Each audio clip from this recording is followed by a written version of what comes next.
Dr. Gruber, I'm going to come to you because you have made over 20 statements this morning that you are not political. And yet I think the American people, if they're viewing this morning, they would see your testimony is political. It is contrived, it is orchestrated, and honestly not transparent.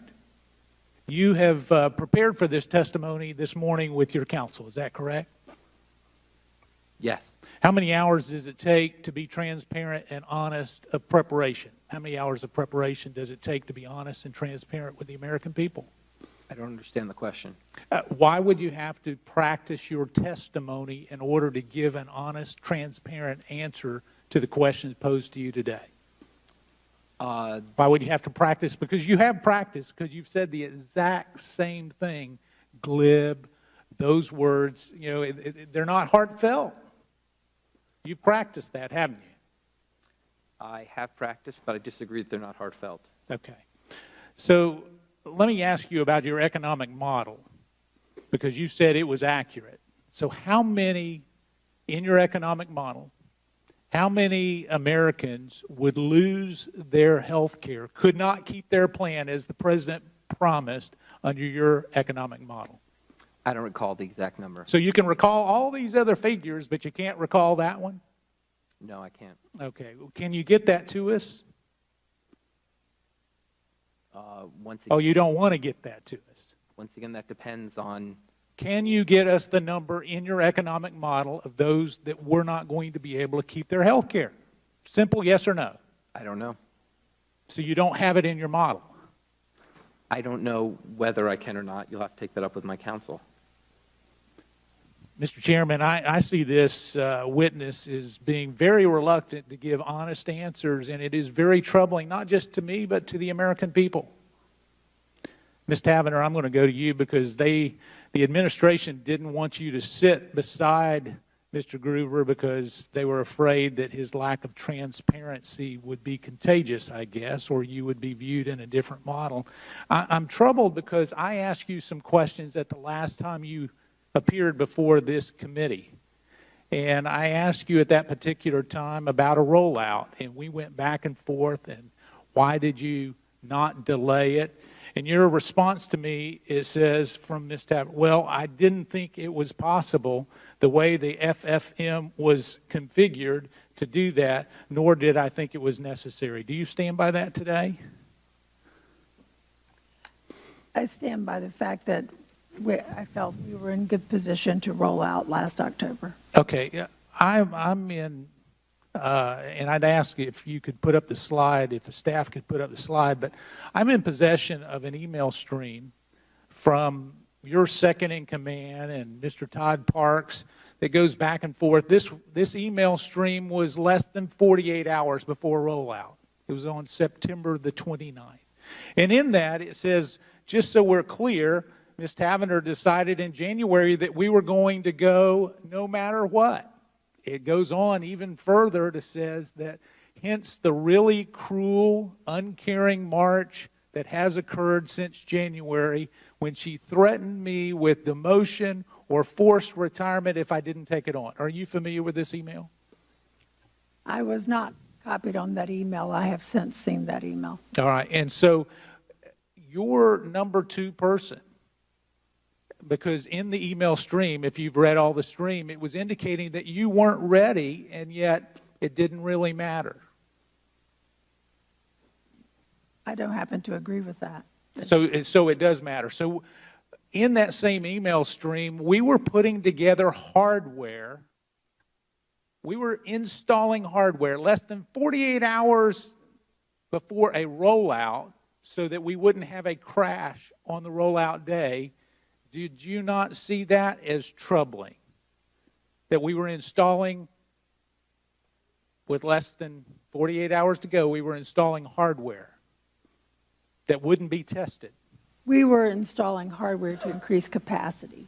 Oh, right, I got the numbers, and so, but you don't see that that's troubling when you're rolling something out that you wouldn't be ready when you're going to put in a piece of hardware just less than 48 hours? We had tested and we were increasing our capacity to handle more volume. All I right. would not see that as troubling. And so this Ms. Snyder, is she with you today, or she was forced to retire? She was not forced to retire. In fact, during the Is she time- retired? She is retired. Her choice. She just wasn't forced to retire. She was not forced to retire. All right, let me close by this. I sent your staff the information with regards to almost 4 million people that if they do not re-enroll, will get hit with a tax bill some 10 to 12 months from now. If they do not, because their benchmark plan has changed. Are you notifying those almost 4 million people that they may get a tax bill if they do not re-enroll individually? We are individually notifying folks about the Well, that's importance of funny coming because in. I have 17 counties I represent, and not a single one of them have gotten individually notified that they're going to get a tax bill.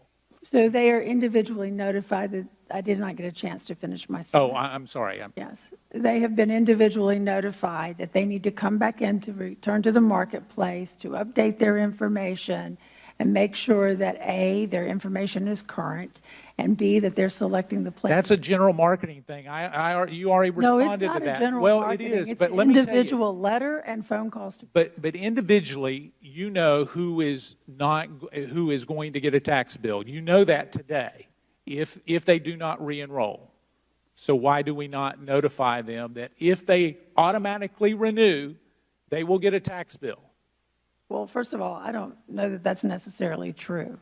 Well, talk to Dr. Gruber, because it is part of the plan that your premium, the rebate you get, whether your income changes or not, is based on selecting the benchmark silver plan. If the benchmark plan changes, and I would think that you would know that, you're over this, if the benchmark changes, then indeed what the amount of money that you get back will be incorrect. So the benchmark is just one thing that changes, right? There's lots of other things that can change, that would change your tax liability or your tax. I understand that, but what I'm saying is someone who makes the same amount of money, stays on the same plan, got a rebate this last 11 or 12 months, they will get a tax bill unbeknownst to them by doing nothing.